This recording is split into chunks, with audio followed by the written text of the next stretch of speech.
Welcome, friends of the Greasy Shop Rag. Today we're going to take a look at a Harbor Freight Central Machinery clamp-on swivel vise. And the purpose of looking at this vise is I've been wanting to make a chainsaw clamp or mount or jig or whatever you want to call it to mount saws in while I'm working on them. So this Harbor Freight one, it lists for about $25, and I got it on sale for less than that. You can see I'm going to modify this thing here in order to accept the chainsaw. What I've done is I've taken a steel bar and I've cut it. I drilled an 1.125" hole in it, and then a couple of smaller holes that will go through the jaw and into the mount or the clamp of the vise. So really that 1.125" hole is going to support the weight, and those screws, which are actually kind of small, are more like locating pins. Even if the threads were damaged on those things, they're going to be clamped in place and can't move, and they'll act as pins. So, the saw won't slip or spin. At least the bar won't slip on the vise. The vise itself might spin in some certain situations, but this should work pretty good. Now those heads are standing proud of the bar, which is fine. Like I said, they're going to fit into the recess of the clamp on the other half of the vise. There's a lot of different really nice chainsaw clamps out there, and I'm not looking to make something I'm going to sell. I'm not looking to compete with anybody. I'm just throwing out some budget ideas here for something that will work. But I'm also looking for some ideas from you guys, because I haven't quite finished this project yet.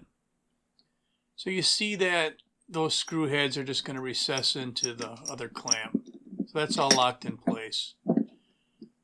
Now on the other side we have a small clamp that locks down and Alright, let me start over. That clamp right there lets it swivel, but you don't need that clamp because when you tighten the jaws, it locks it and it won't swivel. Or spin. Let's call that spin. Swivel's going to be the other function where it twists on the base. And that right there, that screw, you notice how I have to lift the bar and spin it half a turn. That's monkey business. What we want to do is come up with a better plan than that, so we can easily just grab it and lock it. You can see it clamps into that little groove on that bottom half of the vise. So in our bolt bin at work we had this 10mm, I think 1 1/4 pitch. It must be common bolt because we had it. And I was thinking about making a T-handle on here or something like that. Man, probably longer than what I've got here. But I'm looking for ideas. The problem I have is that bolt sticks out farther than the original pin, so in certain positions the clamp hits the bolt.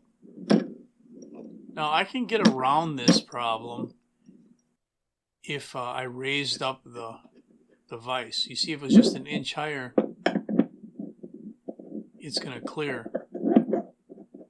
So I'm thinking about making something that will allow it to move up. Like if there was a hole in the bench right now and a longer pipe on the vise and it dropped right through the mount, then we could raise it up and down to whatever height we wanted. And I've got a couple ideas for that, but I'd like to hear some of your ideas. So if we want to mount a saw on here, and I'll use the steel bar because it's got the wider hole in it. You can't just spin a nut on and expect it to be tight, because most bar studs have a bit of a shoulder before you get to the threads. So all you really need is a spacer in there, or build double stack those bars. So there's a spacer. It's just a bigger nut. And if I tighten that down, it would hold the saw tight. Or here's part of another bar. I'll try using that as a spacer and see what it does.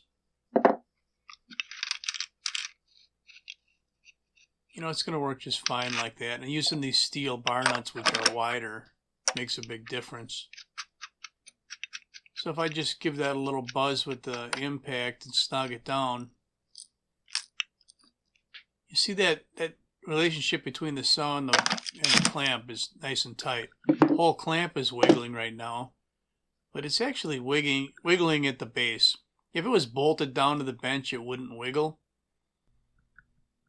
So we tighten that clamp. You can see that because it just has a cheesy little clamp underneath, which is more than enough to work, but if you wanted it tight and you really wanted a torque on it, that mount might have to be modified.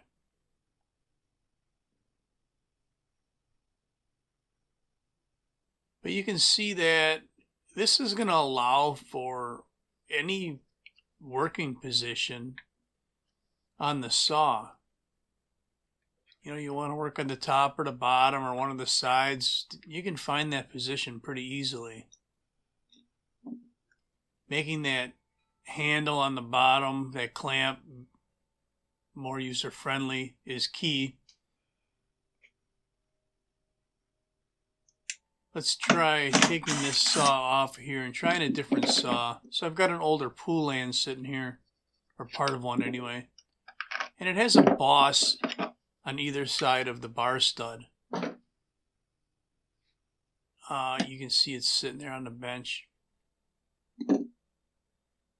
So there's the raised boss on either side of the stud.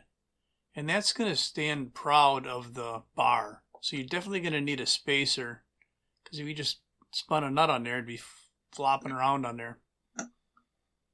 I'm thinking about just welding another steel part of a bar on there and be done with it. I don't want to rebuild the whole thing out of 1/4-inch steel.